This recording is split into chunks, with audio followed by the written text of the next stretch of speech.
pretty rough.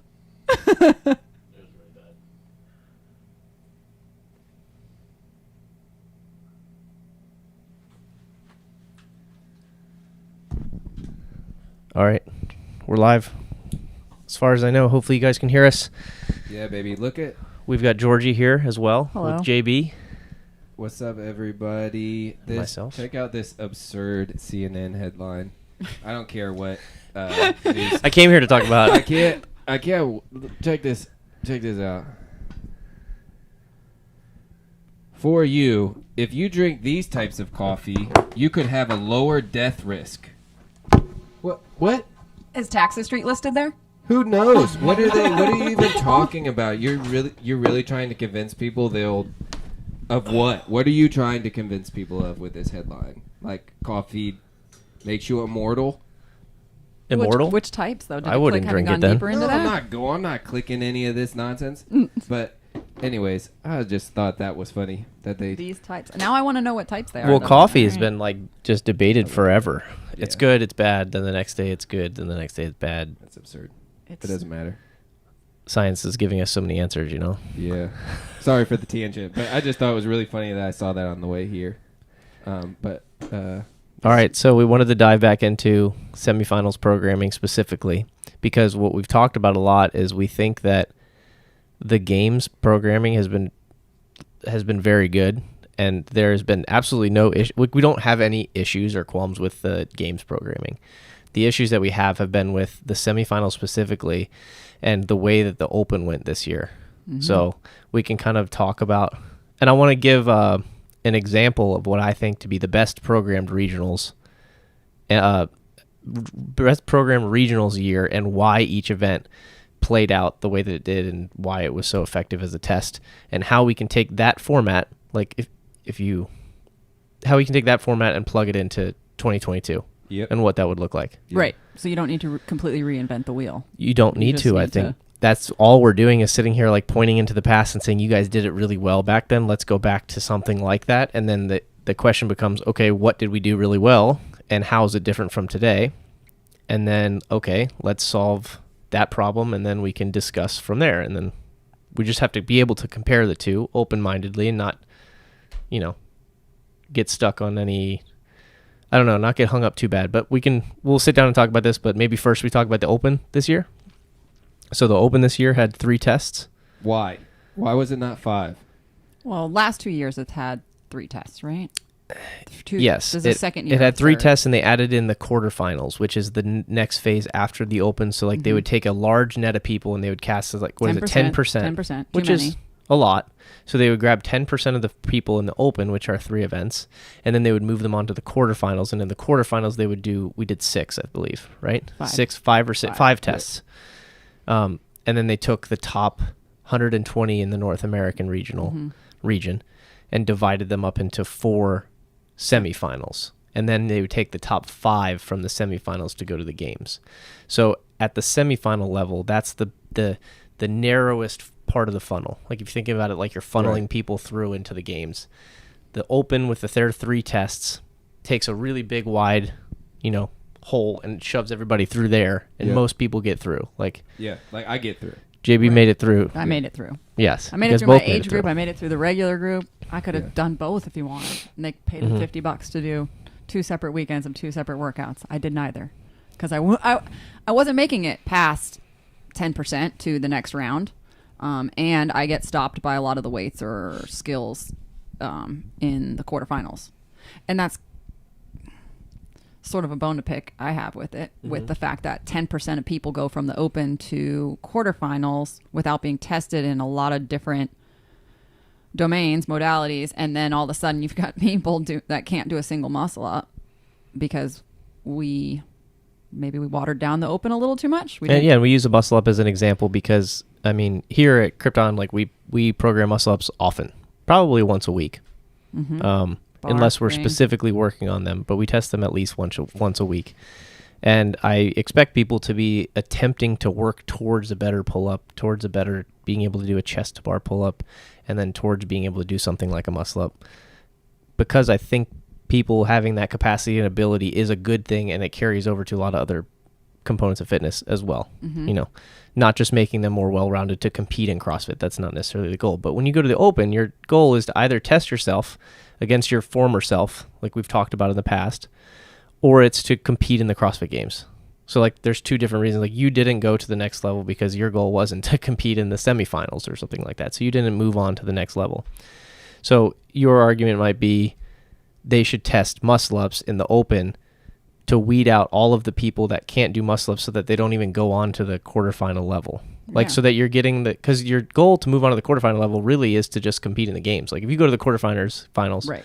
Your goal is to compete in semifinals, and then your goal would be to compete at the games. It has to be, I guess. Maybe So you want to test yourself against yourself. Right. But So why would the net, like my question is, why would the net be so big? It takes away some of the importance that I think we used to place upon the open of people getting their first movements down in the open. And now you've removed that from the open, and maybe someone that could have got their first muscle up in an open or challenged themselves in a different way in the open aren't even getting that challenge because they're too much just low skill kind of engine workouts, and they don't even make it. they could either Yeah. cast a smaller net, right? Yeah, it was a little, like, the open seems a little meh to me now. And the reason I said is 3, good enough because the tradition, the lineage, right, of, my CrossFit heritage comes from a 5 workout open, and those 5 workouts really progressing and evolving over the years that they started, like the first workout being 7 minutes of burpees. That's an excellent example of where we've come from to where we are now, right, as like the first workout of the open every year. I think that the evolution, right, sort of gets summed up kind of well when you do that long chipper. That it was The rowing one? yeah, Row 60, deadlift. 50, 40, 30. Oh, that one. Okay. Yeah. Yeah.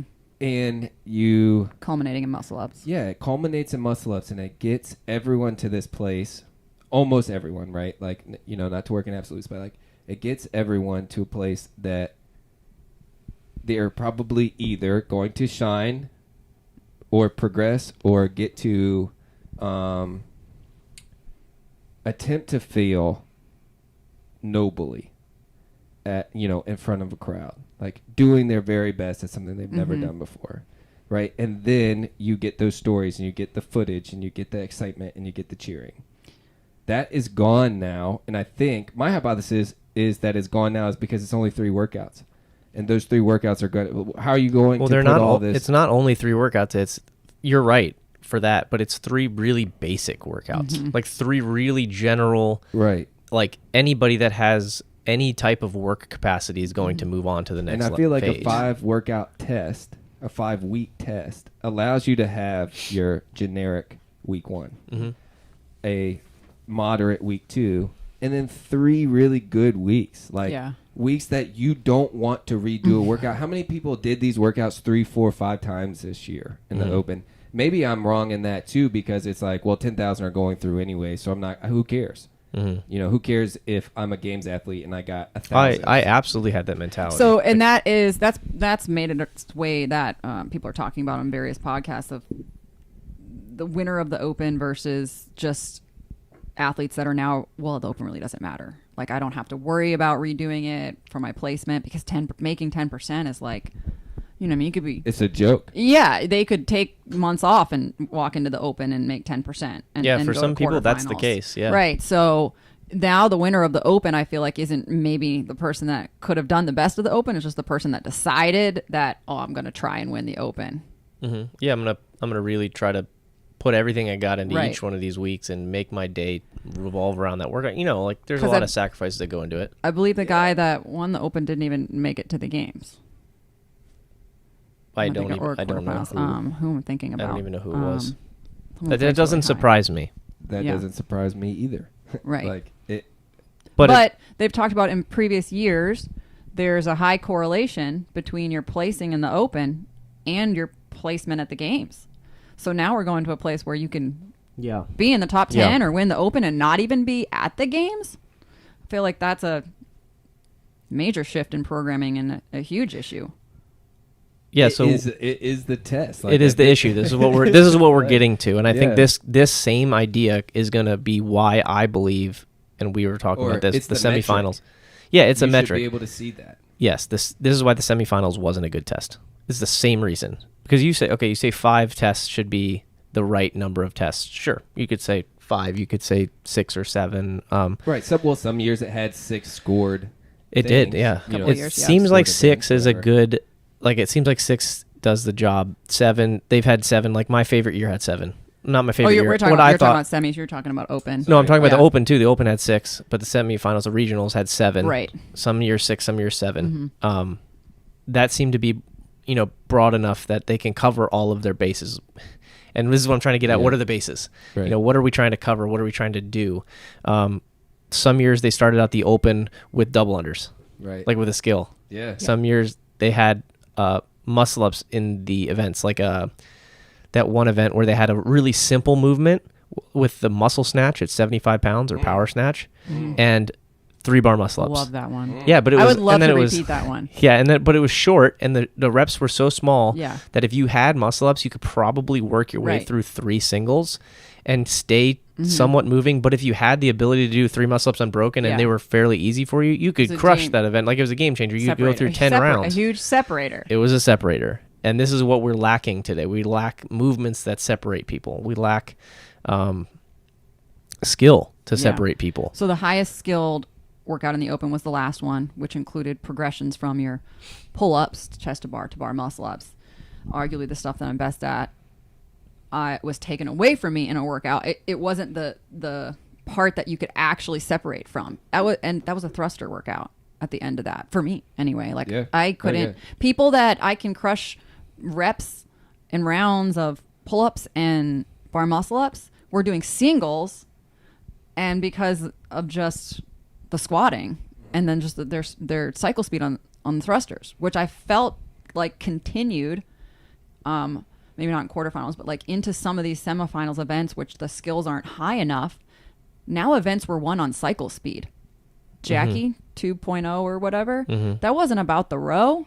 It wasn't even about the number of chest to bar. It was literally the people that did best on that were the ones that could hold onto that barbell and cycle those thrusters fast enough, because everybody was coming off the row around the same time. Yeah, Everybody I mean, had similar Tetlow's- plans with their Tetlow won that event, didn't he? And yeah, he- I think it was he's very, Tetlow. very short. And he was, like, and he flew through the thrusters. You crushed did well them, on that you know? event because you sped up your thrusters towards the end. yeah, because you knew you had to go fast on them and get on the rowers because everybody's going to row about the same About pace. the same. People's chest to bar were 30 unbroken, 3 sets, or 2 and 2, or something like that. Everyone's doing the same thing. No one's jumping up there and going. There 30 wasn't and 30. much to separate people yet. Right. Yeah. And what did separate people wasn't really what used to be there. Like it Right. wasn't what used to be in the tests. Get into Yeah. it. Where do you want to start? The Open, or we want to go to semis? No, I don't even think you need to start at the Open unless you have something specific Okay, in no, mind right I don't. now. Let's go to what I think to be the best regional programmed event. The regionals had been great in the past, and they had been progressing. So each year they got more. There was more skill. It was more difficult, and the athletes were up for the challenge. Like the Correct. top 10 athletes, and there was always competitive regions. It wasn't like nobody could do the events. Right. I mean, way Which- back in the day, yeah, there were a couple people that just separated. All right, so let me ask you this. With that sense making, do you think that it made it harder for the rookie in CrossFit to show up at a regional event and do well? Because, all right, run with that. Hands down. Like I think hands down, because I think what the perennial athletes had the leg up on is we've tested this. Now I have to, like, and where Ben's head has always been is what's going to be next. Like, you got to be thinking, I'm not going to get retested on just this element, like just plain kipping handstand push-ups. It's going to be a strict, or it's going to be a weighted strict, or it's going to be a strict deficit, or you know what I mean? And like, you had to be thinking about where the next turn was going to be. Or if you went to the games and they introduced something new there, you're like, now that's fair game. That's fair game. That used to be what it was. It used to be like, you could see that in regionals in the next year or two. And then if it made it to regionals and it was in regionals long enough, you're like, oh crap, I better learn how to do this. Or like strict handstand push-ups made it into an open. Yeah, they slowly came down Right, into it came the Open down. level. And now this year's semifinals, you had semis with just standard kipping handstand push-ups. And I was like, what? Yeah, why are you testing that? All right, so I've been thinking about this for a little while because I want to not be biased towards my friendship with you, and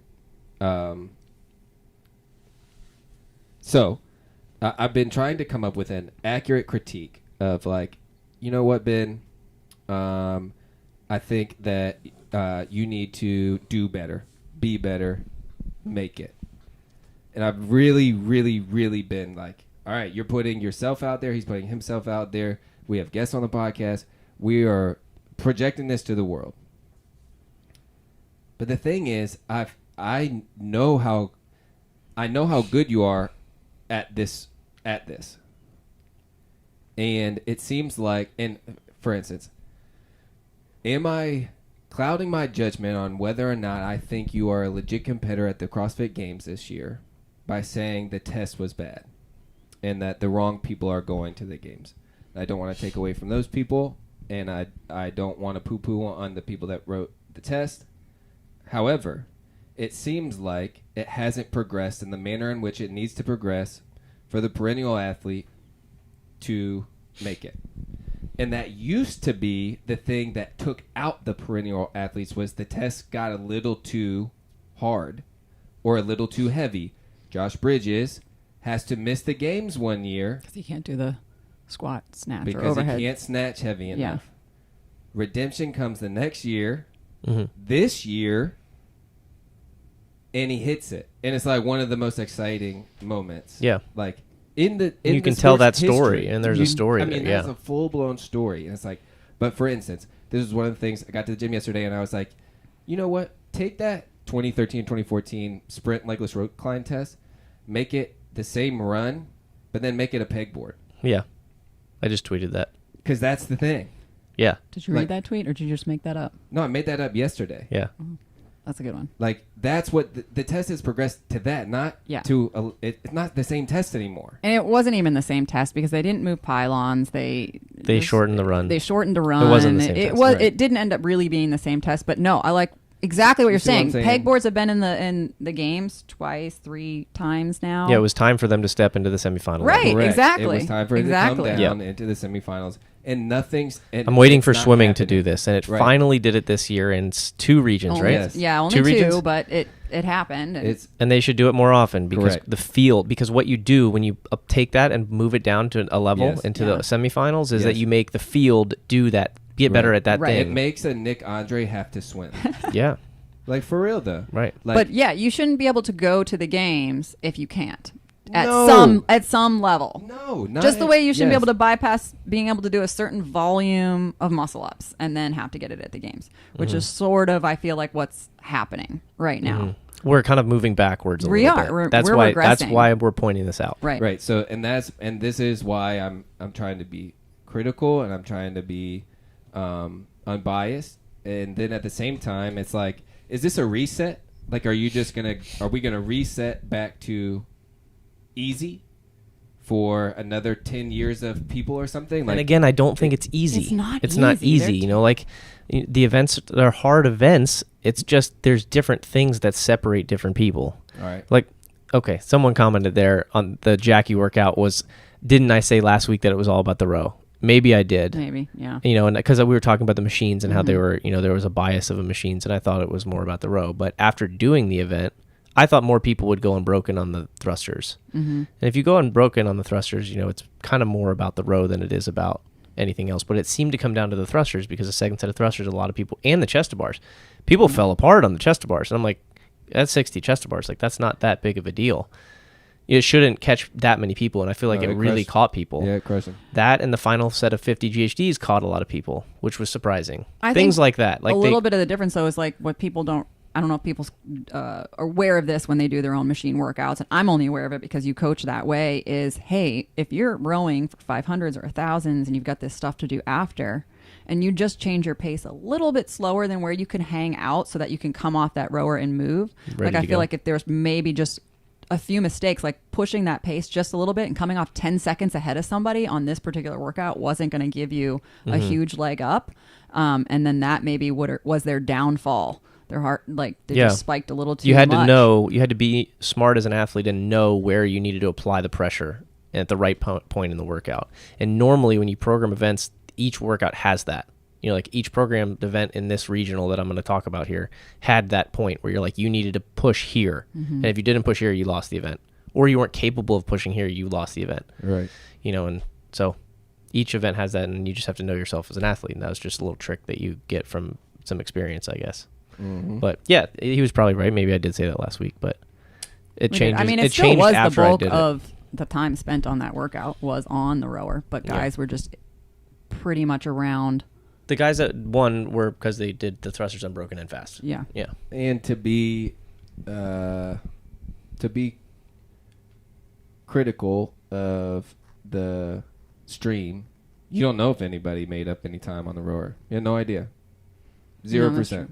Yeah, you kind of couldn't tell. You know, like as an observer, a spectator watching the stream, you didn't know if lane 8, you know, was rowing a 145. That's true. You didn't have any way to know. To, you know, lane 2 who's rowing a 151 or whatever. Yeah. Like, you didn't know. So. All right, well, let's dive into these events then, and let's talk about the differences between this year that I think was very well programmed and so which is your favorite year? There's 2 years. So this my is favorite year. Yeah, so I think 2014, 15, and 16 are good regionals. They're like the best kind of examples of regionals. They were good before that, right? But this is a different time. I think these you can take and apply today, just the same event, and you have a really good regional and a really competitive regional. So 2016 was my favorite. And I think just because it covers such a broad range of skills and it has them in workouts where you have to be really good at those skills under stress or under duress or breathing hard to do them. And it just look at this and look at this year and you'll see what I'm talking about. And we can go through them. Yeah, start. The first event was just squat snatches. So we've seen this one repeated recently in the past. It was 10, 8, 6, 4, and 2. Of squat snatches, and the weights for the men went 185, 205, 225, 245, 265. It was the event Josh Bridges came back and finished the 265. He had to snatch twice. I mean, that was incredible. And if you go and watch this event, Ben gets no rep on the first rep because they put the bar at the wrong place on the floor. So he walks out from his lane, steps up to the bar and snatches it, and the judge goes, "No rep. You're not in the box." And it was like, what?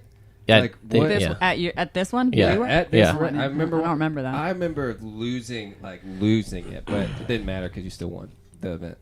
Which is amazing because I think today, if you missed a rep, you're toast. They repeated this workout in where did they repeat it? You know, the West Coast Classic where Alec did murdered people. But they went heavier, I thought. No, they didn't. It was the same weight, and it crushed. The And it was weights on some of the ugliest snatches that I've seen. Like it Except exposed. Tola, he crushed that. Yeah. No, he smashed it. But it exposed so many athletes in a way that they hadn't been exposed before. And which is wild because that was that just last year? Was that just last year? He did West. Yeah, that was just last year. It was recent. Right, that was just last year. So 5 years, you would think that people would have that down at this level. That's like testing a 5K run. Like that's very specific with what you're testing in that. You know what I mean? And no, explain that. No. I don't understand that. Yeah, no, I don't get that either. I don't see how. Okay, yeah. Well, it's testing. It's very specific to what it's testing. I mean, it's testing your strength, but it's also testing your ability to lift heavy while you're tired. Like it's testing both of those things at the same time. So like the athlete that's stronger is probably going to do better at it, probably. But there's this side of it where it's like someone could sneak in there at the end because they paced the workout better and had a little bit left in the tank. All right, I'm going to pivot back to that. The last open workout that you won was which workout? Do you remember? Was it the squat snatch one? Yes. No, it was the 315. Oh, the clean, clean one. workout. Okay. And why did you win that workout? Because you basically went touch and go on the last 2 reps of that heavy 315 barbell, and you beat Rich by like 3 seconds or like 5 seconds, and he went way fast on the beginning. Way fast in the beginning, and then he went slower on that 315 barbell, and you watch the side by side of those videos and you go, oh man, there's no way you beat him. Oh my gosh, he beat it's exactly what you're describing. Are there any tests of strength weightlifting that even come close to that? at any of the events that I've been programming. Like anything. Like other than there's a max lift. Well, I mean, that's different than this is a different test. Totally, That's definitely totally different. Mm-hmm. And I don't know that anybody. No, I don't think they did anything like that across these 4 weeks is doing anything. But lifting heavy under fatigue is something that they did often back in the day. Yes. Like they'd work out the only time Dave ever programmed a complex was in the open after an event, after like immediately after you would do the complex or whatever, and that was kind of recently. Yeah, 18 was the first year. Well, they did it 15 or 16. The first clean and jerk year was part A and B that year, and then there was a few years off, and I think it came back for just a squat clean in like 18 after you did the dumbbell. 17 or 18. It was lifting heavy after you're tired. So after you do squats and burpees, then you do a max lift. So it did bring down the level of like the top lifters because they had to complete the workout beforehand. A little bit, but not much. There was a whole bunch of people that just sandbagged the first part of those workouts too, to put up a heavy score and just completely trash the open leaderboard. But sure, that's fine. But they didn't make it to the regional level, So they were kind of weeded out when they needed to be. And I just had another thought about the lifting heavy under fatigue thought. The 400-meter run, 15 overhead squat, girl workout. What is that Nancy. again? All right, Nancy. I love that workout. That used to be heavy. Like, think about that. In the beginning, when that workout is programmed, that barbell isn't meant to be light. Great example of that. So that workout was... Oh, what do we mean? They did that. They did a heavy Nancy at the for games a qualifier for the games. It was it was the online qualifier. No, I thought there was one at one games where you ran up. Oh, you're right, but they did 25 reps at 145. Okay. So they upped it at the games, and it was up around the berm. So it was added something to the run, and then it was 145, and it was 25 reps for 4 rounds.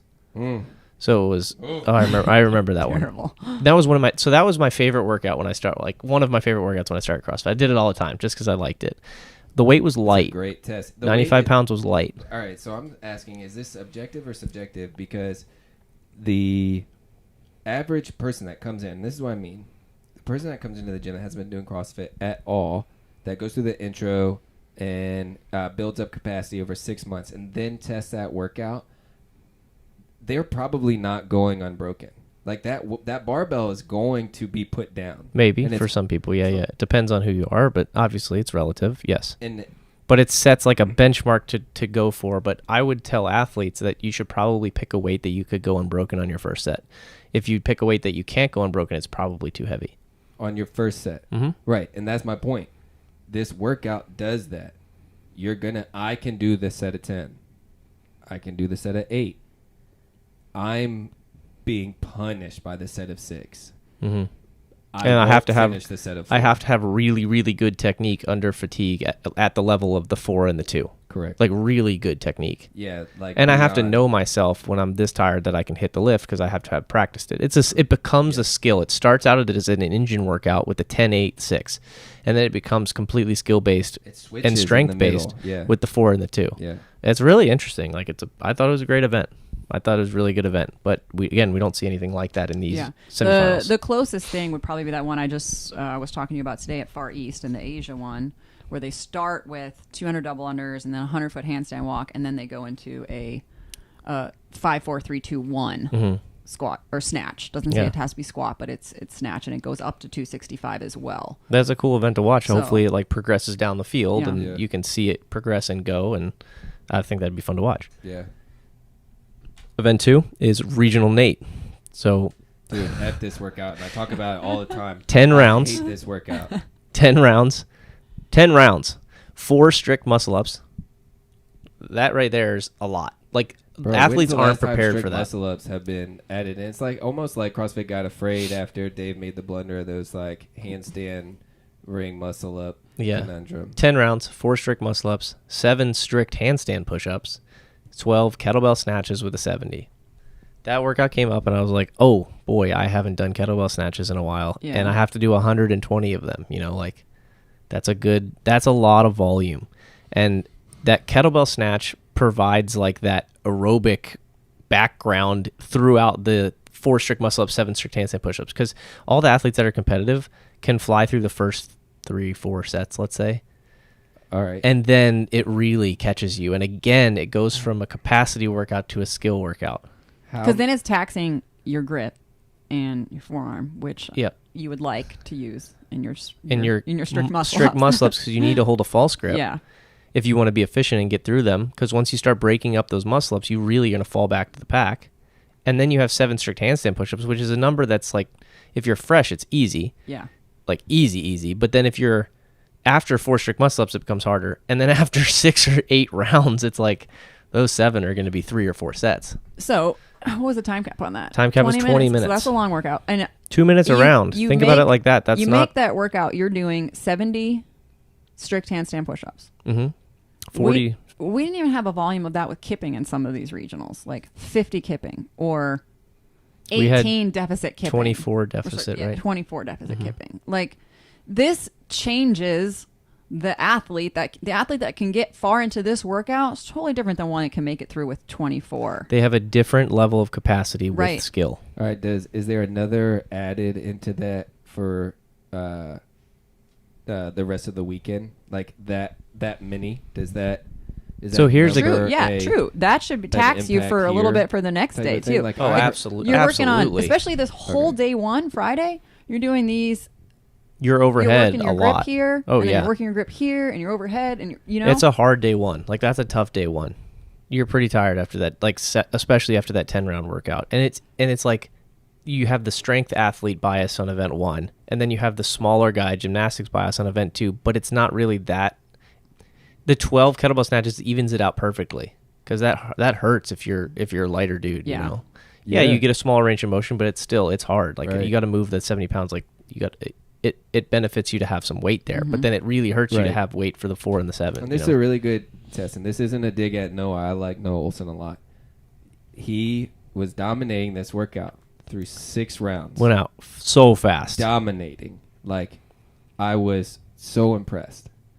And then everything that you just described happened at round 7. Done for. Muscle failure. Mm-hmm.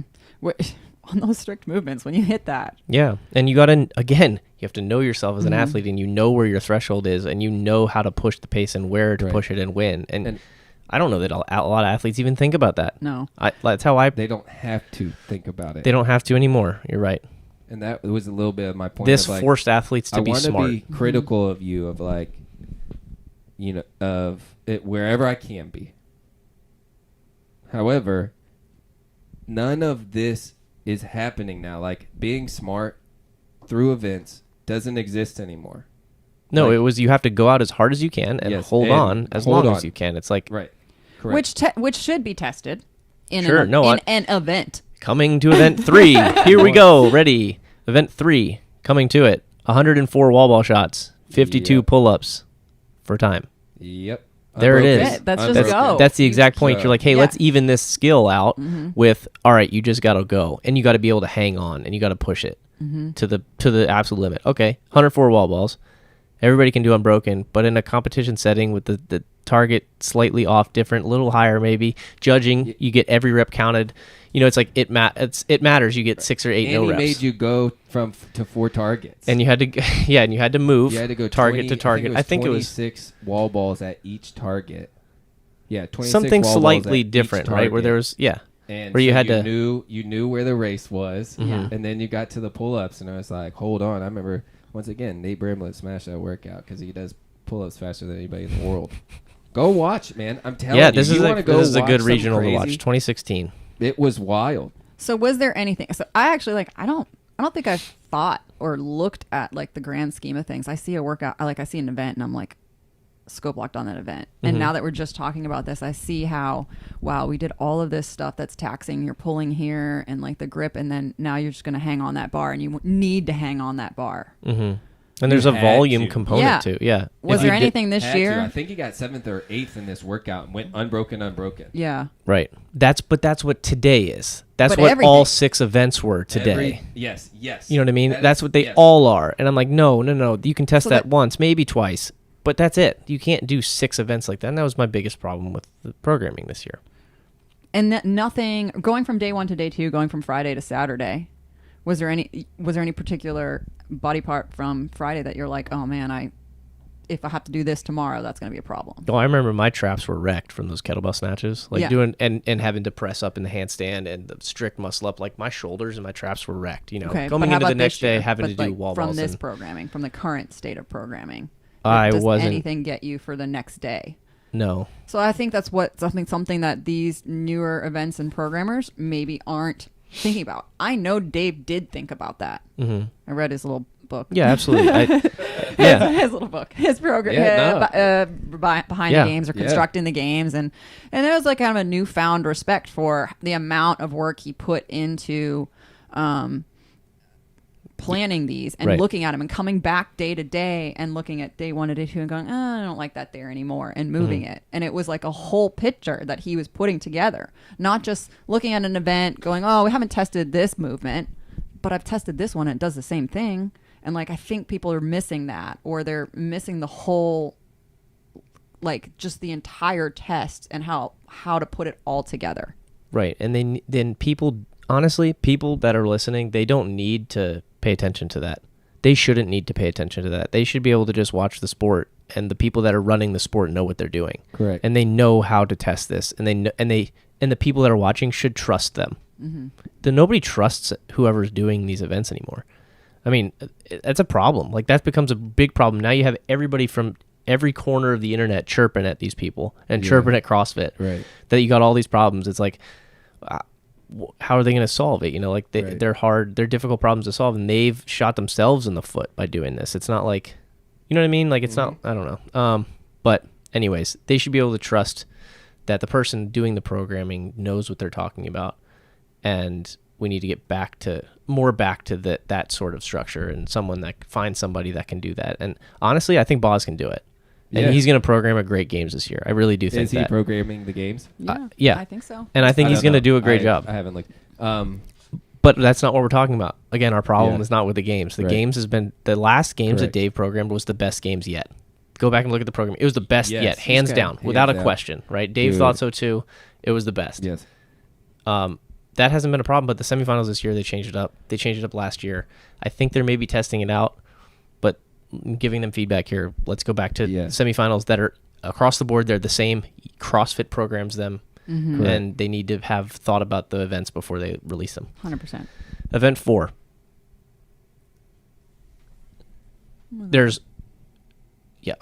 Event 4. 4 rounds, 28 pistols, 15 power cleans at 115. This says 1 minute between events. These events didn't go back to back, right? Yeah, they did. That. Oh, from the wall ball to the thing? Oh, event 3 and 4 were back to back. Yeah.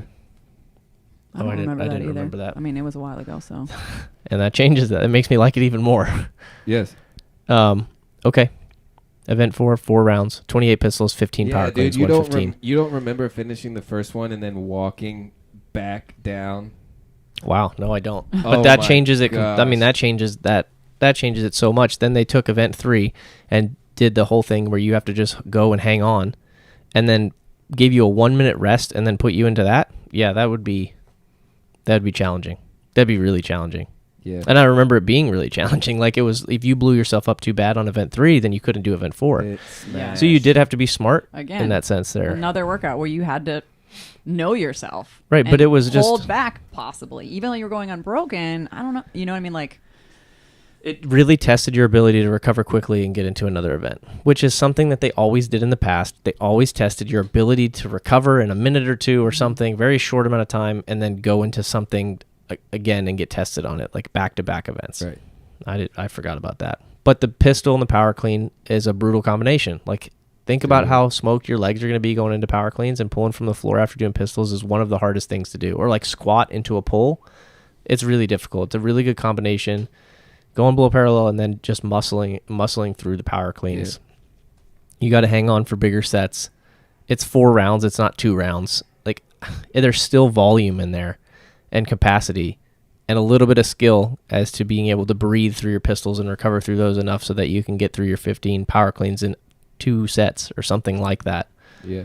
That would be a really hard test even today still. Like, these tests have lasted the test of time, which I don't think the tests that they did this year would do that in 5 years, but I think these would.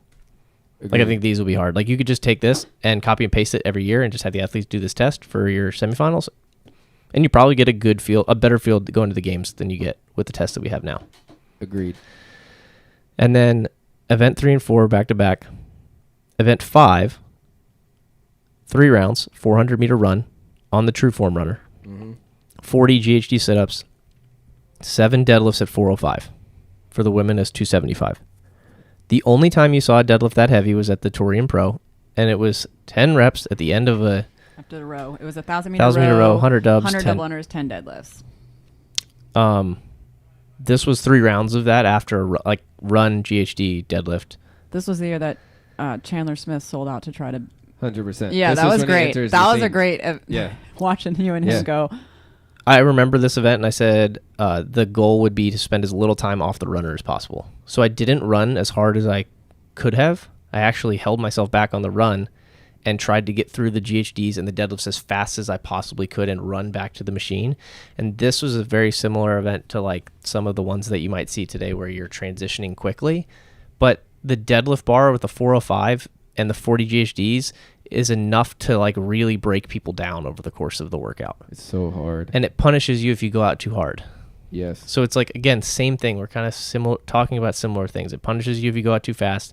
And as the workout goes on, the amount of volume that accumulates forces you to be efficient through the volume and have some sort of skill or ability to lift heavy while you're tired and breathing hard. And you may be saying this. I'm not sure if you're saying this, but it begs you to know the type of athlete you are. Like, this workout makes you really know the type of person you are to go from those GHDs to that deadlift. You have to be very honest with yourself if you're addressing yourself. Yeah. And you can make a mistake and, have an ego that's a little too big and get blown up. I mean, and it would ruin, like, it would, that event could ruin your competition if you didn't know yourself. Didn't know what to do, didn't know how to do it. Because you can't,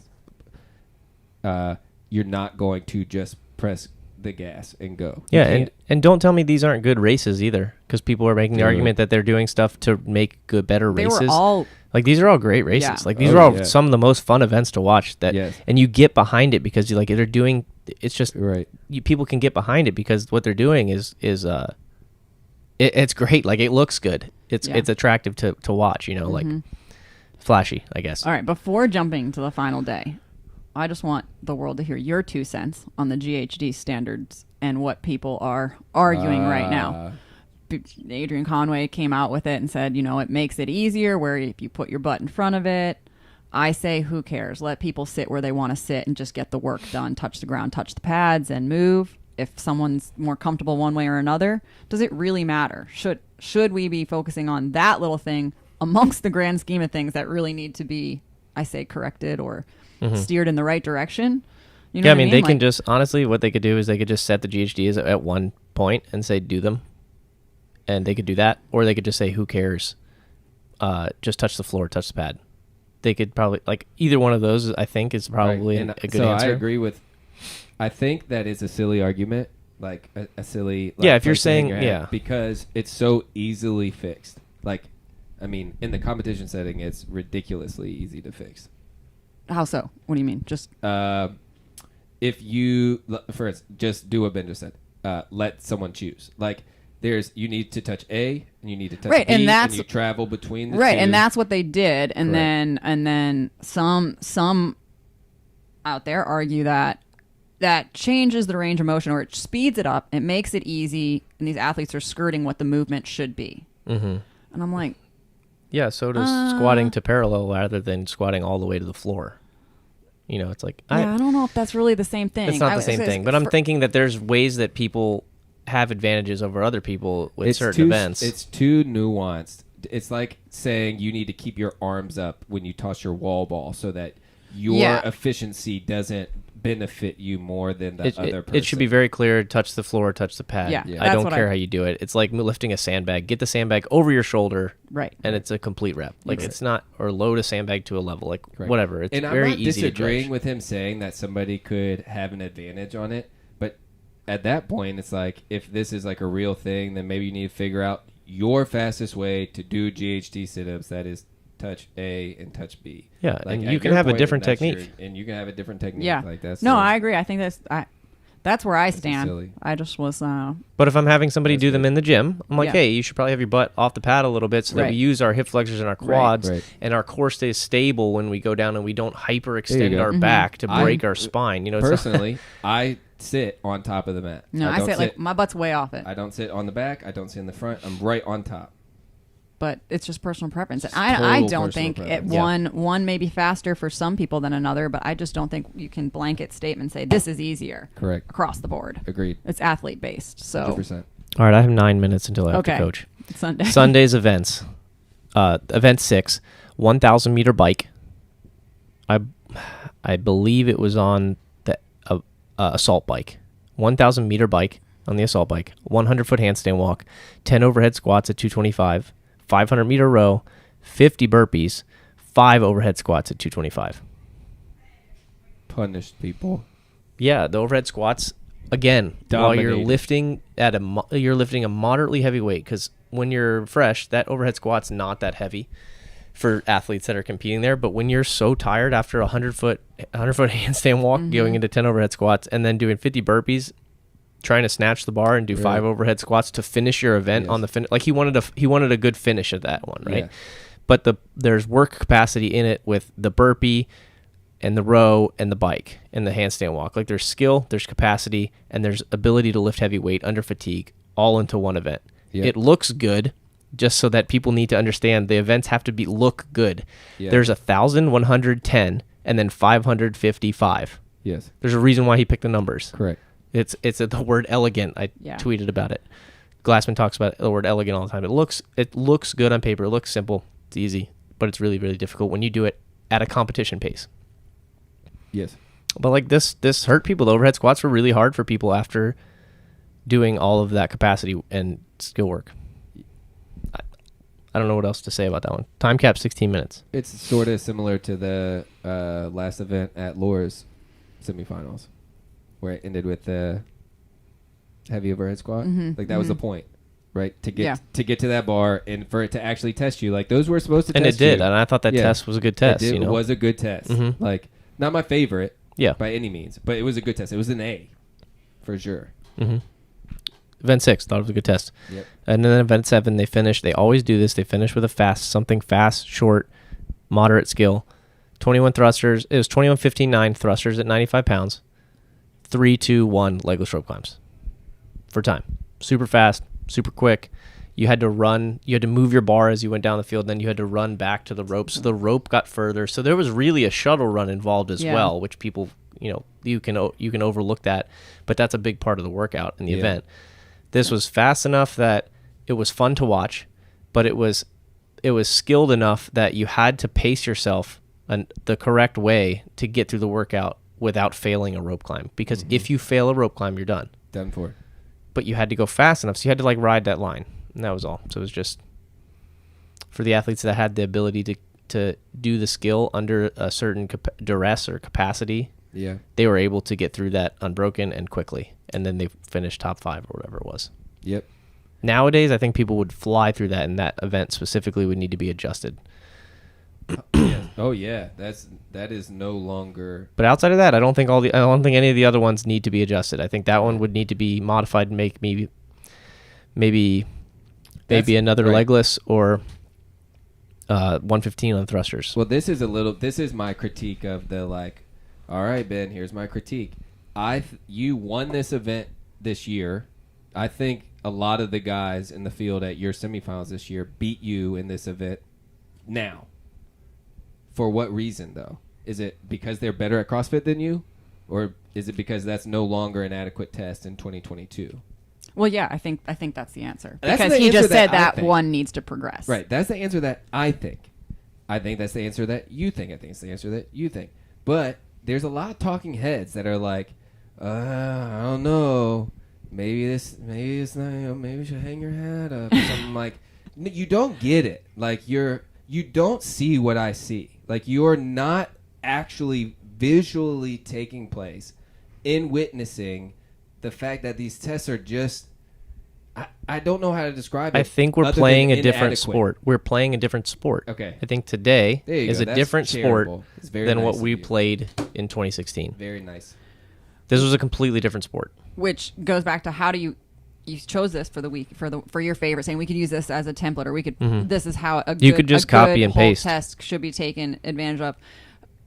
Looking at time domains, like we're testing everything you want to try to test everything, right? If you're for CrossFit, like there's 3 longer events, and the double back-to-back of the shorter events make it a longer event. And then there's a very short event at the end with a 6-minute time cap. Right. And the first one took 5 minutes, so it was a short. And then in the middle there's 20 and 16 and 16. Like Torian Pro had one event over 20 minutes, and then a 5-minute, a 6-minute, and a 9-minute event.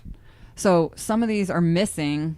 And that's not counting the short legless rope climbs and the lift, ones that CrossFit There's a program. capacity component, and I Right. think that you saw it last year at the games. I think the games was programmed like Dave used to program the events, and I think it hurt people. It was money. And then and it was fantastic. Like it was great to watch because it was just it spread the field out so much different. It spread the field out and it made it a good competition. It was fun to watch. I thought it was fun to watch. I thought it was really well thought out and very well programmed. And the athletes that won and did well should have done well and did win. And they deserved it and they earned it because they had the skill under the capacity relative to the rest of the field. But what we're talking about is getting the correct field to the games. So that goes back to the question. It's like, okay, so maybe the top 2 or 3 out of these that take 5 are the right ones. Maybe the last 2, the 4 and 5 spots, aren't quite the right ones based on the tests that were given at semifinals last year. Or this year even, and they're going to be exposed at the games, which comes out the correct way, comes out of the wash the correct way. These athletes kind of fall down the field, and the best come to the top. But maybe there's a couple athletes that should have been there and would have placed even better, like would have beat out other athletes because of 15 tests versus 6, and just are more overall well-rounded, more prepared, and in the CrossFit sense of our 10 general skills and like all the different modalities and domains that they need to master, rather than what we're getting right now. And you have to test it. And I want to see the best. I want to see the best games. Yeah. You have to test it at the semifinal level. If you don't test it at the semifinal level, you're not going to... It's like... it would be like when you go to the quarterfinals and the semifinals having muscle-ups and not being able to do them. Like, you want to grab athletes that can do them so that they can move on and you can have a good show to watch, right? Yeah. There's your money aspect. And this is why... I'm so glad you said this. If you want to make the most money, do what Ben just described. Put on the best test. Yes, this is my problem with the programming, is why it's so foundational. It's because if you have the wrong programming, you're not going to get the best athletes or the best test or the best show or the best whatever. Like all these things that you're arguing about, they don't matter if you don't have a good test. That's where it starts. Right. Well, it starts at the athlete and then it goes to the test. And then you get to find your the other test things is that come what with like this. the test is what attracts me to the event. Like when I saw the CrossFit Games, I saw the test. That's right. And I'm like, I want to go. I want to go see how I stack up on that test. Yep. Let me go train for that test. Yeah. And that's what I was always really good at. I was always really good at seeing the test, and then I'm always really good at writing programming to prepare me for that test. Right. And I did that for years, and I did it better than anybody else for years, right? Right. Or a lot of people. But I was able to kind of see what was coming, like we talked about, and able to prepare for that test. Now the test has changed.